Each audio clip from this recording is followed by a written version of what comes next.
Welcome to this week's Market Week in Review for the week ending June 10, 2022. I'm your host, Laura Bardowick, and joining us today is investment strategist Alex Kusley.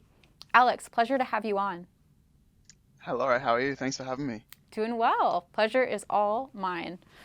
Well, today, Alex, I was thinking we could go over three topics. First and foremost, recent stock market volatility. Then, some recent central bank decisions across the globe, before rounding off with the reopening in China. If that all sounds good to you, let's go ahead and get started from the top with recent stock market volatility. What should investors be paying attention to? Yeah, sure. So we're recording this as of the Thursday close, and US S&P 500 is down 2.4% for the day, and NASDAQ was down 2.7. In terms of what to pay attention to, I think it's really useful to look at markets through our cycle valuation and sentiment framework that we use here at Russell. And so if we go through each three of those pieces, so on value, on equity markets, they are less expensive given the sell-off that we've seen year to date. But we really aren't seeing signs that markets are outright cheap right now. On the cycle, I think the thematic that is driving volatility is really around the impact of the cycle from higher energy prices, higher inflation, and very aggressive central banks. And that does pose a challenge over the next 12 months in terms of how the economy will be able to withstand those pressures.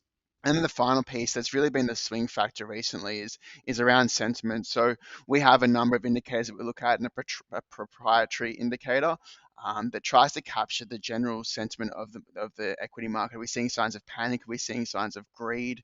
Because those signs of panic are really good opportunities, or have historically have proved to be very good opportunities.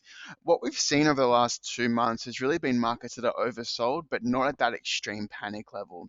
So we aren't seeing that opportunity yet. And given the cycle, there's quite a big hurdle to go add extra equity risk on top of our strategic asset allocation. So for now, we're quite neutral, and we're just really watching and focusing on how the cycle plays out and how that sentiment reading comes through as well. Perfect. Well, I guess we'll stay tuned for more information there. In the meantime, if you could tell us a little bit about some of the recent decisions from central banks across the globe, can you outline what's happened there and what investors should be paying attention to? Yeah, so the three that have met this week, the European Central Bank, the Reserve Bank of Australia, and the Reserve Bank of India, starting with the ECB, which is the more consequential of the three, we saw an announcement, or the announcement too, that they're going to intend to stop asset purchases at the end of June. They're looking at raising rates in July. And importantly, President Lagarde, in her press conference, really opened the door for a larger than 25 basis point hike in September if their inflation outlook was still running above the target. So they've really kind of shifted, similar to most central banks, to a much more hawkish stance. And when you look at market pricing now, that their expectation is that the ECB will be somewhere around 1.5 to 2% within 12 months, and that's a pretty big shift from the minus 0.5% that they're currently at. Here in Australia, again, similarly, the central bank surprised markets with a 50 basis point rise. The market was kind of torn between 25 and 40 basis points.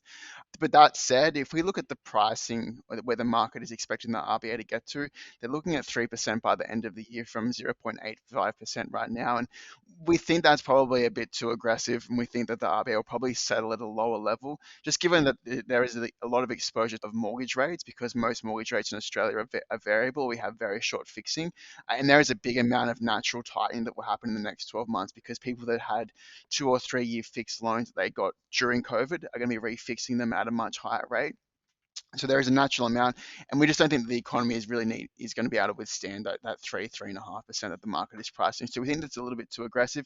The last one is the Reserve Bank of India, which India have kind of lagged most of their EM counterparts. A lot of EM central banks really moved pretty quickly last year, and so they raised rates by 50 basis points. Again, surprising the market a little bit. We probably get a little bit more catch up from India there. So this thematic of hawkish central banks is really playing out across most parts of the world, with the exception of China, which I guess we'll get onto next. Yeah, that's a great segue. Let's talk about the reopening in China. Yeah, so we've had, Shanghai has been going through a lockdown. Parts of Beijing faced challenges. They've now reopened. We had the Dragon Boat Festival holiday last weekend, and spending wasn't great, but it wasn't as bad as expected. So that's, I guess, a small encouragement. More importantly, though, is we have the reopening. There is still going to be challenges around COVID, no doubt, because you have a very high amount of unvaccinated elderly, so that poses a risk. But we are seeing more signs from the Chinese government that they want to stimulate the economy.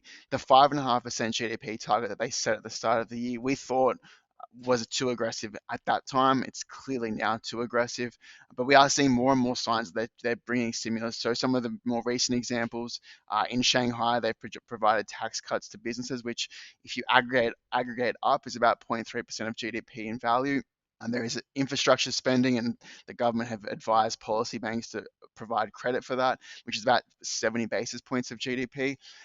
The other part that is kind of a bigger or a slower moving part is around the housing market, which has been a key challenge for the last 2 years. And we're seeing more signs that the government are trying to ease the housing market, ease the ability to get a mortgage, ease interest rates. And the People's Bank of China have been cutting interest rates. We expect there's going to be more interest rate cuts. So, there's still, it's still going to be a tough situation in the near term for China. But we do think that we're starting to see those signs of stimulus coming through that should support the economy towards the back end of Q3 and into Q4. Perfect. Well, just looking at time, I think that's all we have for today. So thank you so much for Alex for joining us, and thank you all for joining us as well. We hope to see you next time and hope you have a great week in the meantime. Hi, I'm Eric Risteman, Chief Investment Strategist for Russell Investments. If you like what you saw in this video and want to see more like it, please subscribe to our YouTube channel.